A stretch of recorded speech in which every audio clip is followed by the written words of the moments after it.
મિત્રો, ઢુહાના આપણે રવા બેસનના લાડુ આ રીતે તમે એક વખત ઘરે બનાવશો ને તો એટલા ટેસ્ટી અને હેલ્ધી બને છે કે આપણે બિલકુલ આમાં તેલનો ઉપયોગ નથી કરતા. હેલો ફ્રેન્ડ્સ, સુપર મેજિક રસોઈમાં મિત્રો હું આપણું સ્વાગત કરું છું.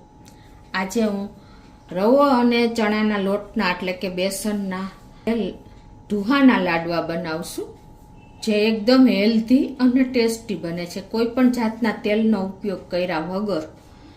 તો ચોક્કસ તમે એન્ડ સુધી જોડાયેલા રહેજો. ગમે તો લાઈક કરજો, શેર કરજો અને નવા મિત્રો સબસ્ક્રાઈબ કરવાનું તો બિલકુલ ના ભૂલતા.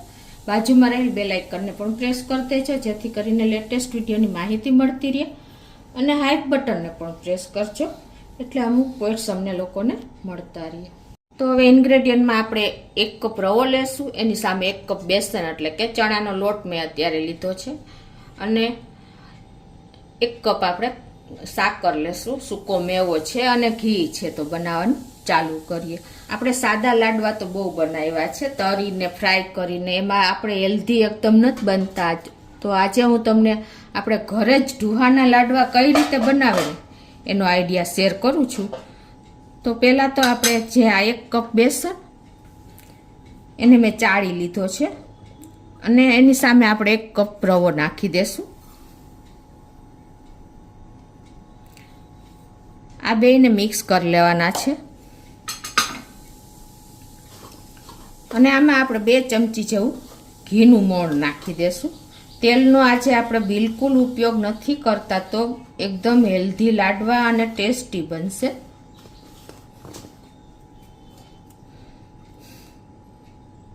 તમે મેલ્ટેડ કરેલું ઘી હોય તો 3 ચમચી લેવાનું, અને આવું એકદમ થીક ઘી હોય તો 2 ચમચી. ટૂંકમાં આપણે મુઠ્ઠી પડતું મોણ કરવાનું છે.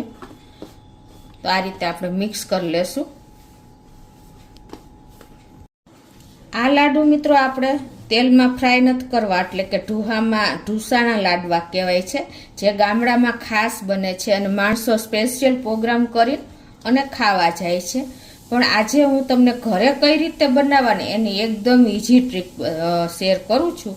તો તમે દર વખતે આ લાડુ બનાવશો ને એટલા ટેસ્ટી બને છે. અને સુપર મેજિક રસોઈ ચેનલમાં મેં ઘણા બધા લાડુની રેસીપી મૂકી છે મિત્રો. તમે ચોક્કસ એક વખત, હમણાં જ મેં હજી 2 દિવસ પહેલાં જુવારના લાડુ બનાવ્યા છે, એ તમે ટ્રાય કરશો ને એટલે તમે બધા લાડવા ભૂલી જશો, એટલા ટેસ્ટી બન્યા છે. અને આ પણ એટલા જ ટેસ્ટી બનશે.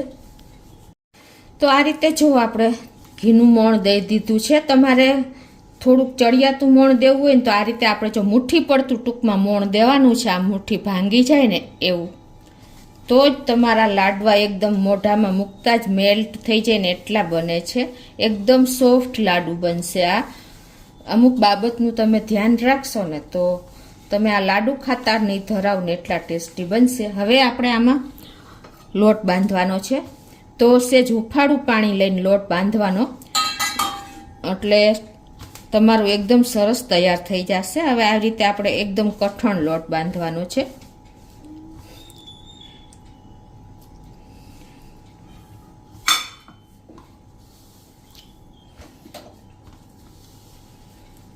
આમાં બહુ પાણીની જરૂર નહીં પડે. આ રીતે જો આપણે લોટને તૈયાર કરી લીધો છે, આવો કઠણ લોટ હશે ને, હવે આને આપણે 5 થી 10 મિનિટ રેસ્ટ આપવાનો છે. આ રીતે આપણે ઢાંકી અને સાઈડ ઉપર રાખી દેશું. હવે જે આપણે આ સૂકો મેવો લીધો છે, 4 થી 5 બદામ ને 4 થી 5 કાજુ, પિસ્તા, તો એને ગેસ ઓન કરીને અને આપણે રોસ્ટ ઘીમાં કરી લેશું, એટલે એકદમ ટેસ્ટ એનો અનેક ગણો વધી જશે. તમારે નાખવા હોય તો નાખી શકો છો, અને સ્કીપ કરવા હોય તો સ્કીપ પણ કરી શકો છો, પણ એ ટેસ્ટ બહુ સરસ આવે છે. તો આપણે ઘી ગરમ થવા દઈએ. ઘી ગરમ થઈ ગયું છે, તો આપણે એને ઘીમાં જ સરસ એવા સાંતળી લઈએ. કોઈ પણ સૂકો મેવો તમે ઘીમાં રોસ્ટ કરીને નાખશો ને મિત્રો, તો એનો ટેસ્ટ અનેક ગણો વધી જાય છે. તો આપણો સૂકો મેવો પણ સંતળાઈ ગયો છે લાઈટ એવો.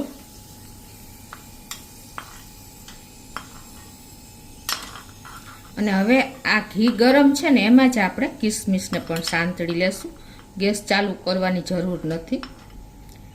કેમ કે કિસમિસ તમે ચાલુ ગેસે સાંતળશો ને તો એકદમ ટેસ્ટ એકદમ પેલી કડક થઈ જશે. કિસમિસને કોઈ ટાઈમ નથી લાગતો. જુઓ સરસ એવી કિસમિસ પણ તૈયાર થઈ ગઈ છે.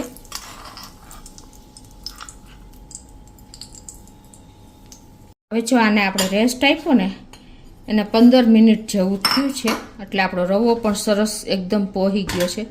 હવે ઢુહાના લાડવા કરવા માટે તમારે આની ભાખરી જેવું વણી અને તાવડીમાં પણ રોસ્ટ કરી શકો છો. અને બીજી રીત પણ તમને બતાવું. એના માટે તમારે એ રીતે ન કરવું હોય ને તો તમારે શું કરવાનું, આ રીતે કોઈ પણ પેન ગરમ કરવા મૂકી દેવાનું ફૂલ ફ્લેમ ઉપર, અને પછી તમારે એને ગરમ થવા દેવાનું છે. આ રીતે ઢાંકીને અત્યારે આપણે એને હીટ કરી લેશું. હવે મિત્રો આને આપણે આ રીતે હાથેથી જ આવી રીતે નાની નાની થેપલી કરી લેશું. જેમ આપણે ભઠ્ઠામાં ઢુહાના લાડવા શેકે છે ને એ જ રીતે આપણે આને આવી રીતે પાટલી ઉપર કે હાથેથી તમને જેમ ફાવે એમ તમારે આને કરી લેવાની છે તૈયાર. આ રીતે નાની નાની પેડા જેવા આ રીતે આપણે એને બધા જ તૈયાર કરી લેશું. જો આવી રીતે પતલા કરશો ને એટલે એકદમ ઢુહાની જેમ ચડી જશે.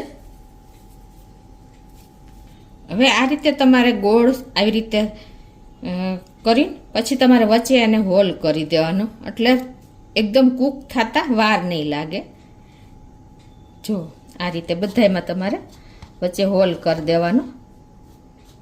ચમચીએથી કે કોઈ પણથી તમે આ રીતે કરી શકો છો.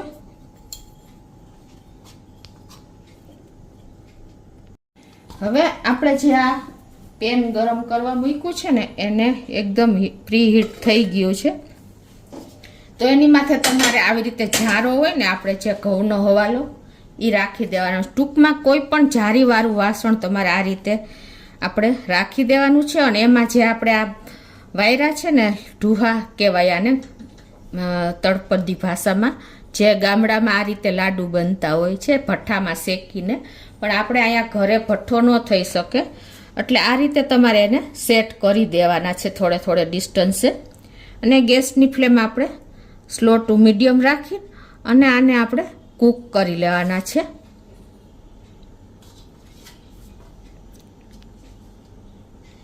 ભાખરી કરીને પણ તમે આને તૈયાર કરી શકો છો. આ ઈજી રીત બનશે, ફટફટ તમારે થઈ જશે, કોઈ ટાઈમ પણ નહીં લાગે અને એકદમ સરસ તમારે આપણે જેમ બાટી કરીએ છીએ ને એ રીતે જ આ તૈયાર થઈ જશે સરસ. હવે આને માથે આપણે ઢાંકી દેશું આ રીતે અને થોડી થોડી વારે ચેક કરતા રહેશું. તો 15 મિનિટ જેવું થયું છે અને આપણે જોઈ લઈએ. એકવાર ટર્ન વચ્ચે કર્યા હતા. હવે આને આપણે આ રીતે ઉપર સેજ સેજ ઘી લગાવી દેવાનું. રીતે ઘી લગાવીને અને હવે એને આપણે પાછા ટર્ન કરી લેશું આ રીતે અને પાછું આપણે ઘી લગાવી દેશું. જો એક સાઈડ તો સરસ કૂક થઈ જ ગયા છે અને આપણે એકદમ સરસ કૂક કરી લેવાના છે. સેજ પણ કાચા ન રહે ને એ રીતે. જુઓ એક વખત તમારું પેન તપી જશે ને પછી કોઈ ટાઈમ નહીં લાગે. હવે આ રીતે આપણે ટર્ન કરી અને પાછું ઉપર સેજ આપણે ઘીને બ્રશ મારી દેશું, ઘીવાળું બ્રશ. પાછું આપણે ઢાંકીને અને એને 10 મિનિટ 10 થી 15 મિનિટ થવા દઈએ. તો 5 મિનિટ જેવું થયું છે, 5 થી 7 મિનિટ જેવું.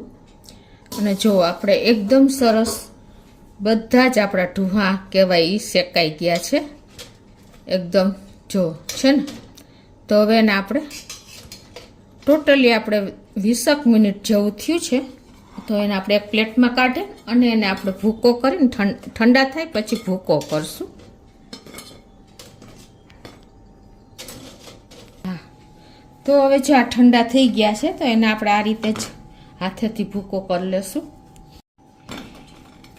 તો આ રીતે તમે ખોલી નાખશો ને એટલે ઠંડા થઈ જાય ઇઝીલી. તો આ રીતે જો આપણે એકદમ સરસ ભૂકો કરી લીધો છે અને ઠંડુ થઈ ગયું છે. હવે એને આપણે મિક્સર જારમાં નાખી અને પીસી લેશું. આને આપણે દરદરું એવું પીસવાનું છે, એટલે પલ્સ મોડ ઉપર તમે પીસશો ને એટલે એકદમ સરસ ભૂકો થઈ જશે. તો આ રીતે જો આપણે એકદમ સરસ ક્રમ્બલ થઈ ગયું છે. તમને બતાવી પણ દઉં. જો આટલો સરસ ભૂકો આપણે વાવલીને એવો ભૂકો તૈયાર થઈ ગયો છે. હવે એને આપણે એક પ્લેટમાં કાઢી લેશું. હવે આનો ટેસ્ટ વધારવા આપણે થોડુંક ઘી નાખી દેશું. 1-2 ચમચી ઘીને હિસાબે ટેસ્ટ સરસ આવશે. તમે મેલ્ટ કે થીણું કોઈ પણ લઈ શકો છો.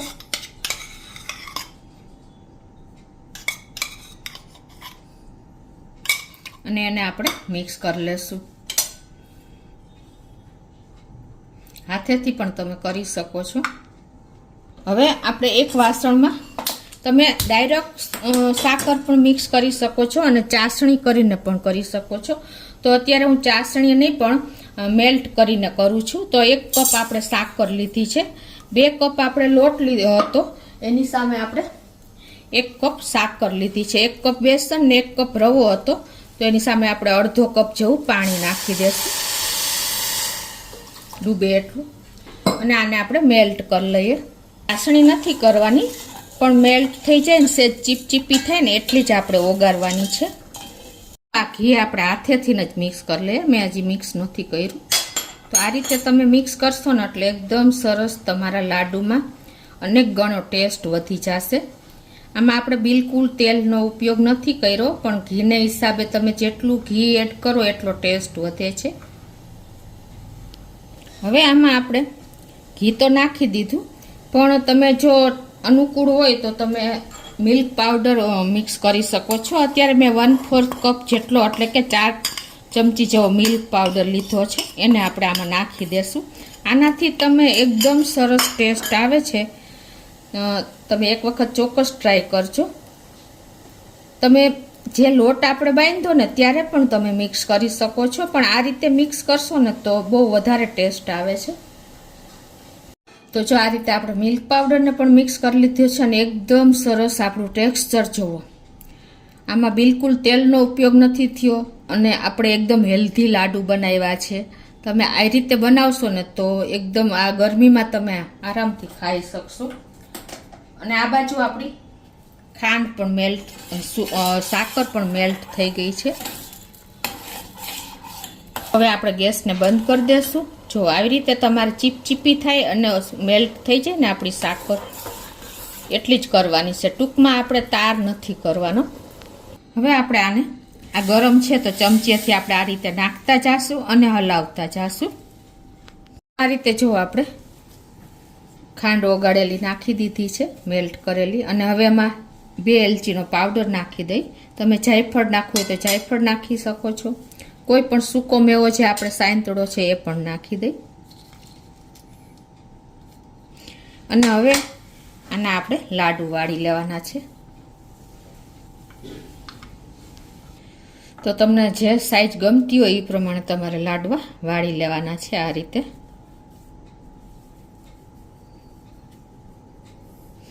એકદમ ટેસ્ટી અને હેલ્ધી આપણા લાડુ આ રીતે તૈયાર થશે મિત્રો. તો આ રીતે આપણે બધા જ લાડવા તૈયાર કરી લઈએ. તો મિત્રો આપણે જો રવા અને બેસનના ઢોહાના લાડુ એકદમ રેડી છે, એકદમ સોફ્ટ અને દાણેદાર બન્યા છે. એ પણ હું તમને બતાવી દઉં મિત્રો. જુઓ, તમે એક લાડવો તોડીને આમ ભાંગશો ને એટલે એકદમ દાણેદાર આપણા લાડુ જોતા જ મોઢામાં પાણી આવી જાય ને એટલા હેલ્ધી અને ટેસ્ટી બન્યા છે મિત્રો. તો ચોક્કસ તમે આ ઉનાળાની અસહ્ય ગરમીમાં જો આ રીતે તૈરા વગર, બિલકુલ તેલના ઉપયોગ વગર એકદમ હેલ્ધી અને ટેસ્ટી રવા બેસનના ઢોહાના લાડુ બનાવશો ને તો તમે આખું વર્ષ આ રીતે જ બનાવશો. એટલા ટેસ્ટી બને છે. ગમે તો લાઈક કરજો, શેર કરજો અને નવા મિત્રો સબસ્ક્રાઈબ કરવાનું તો હવે બિલકુલ ના ભૂલતા.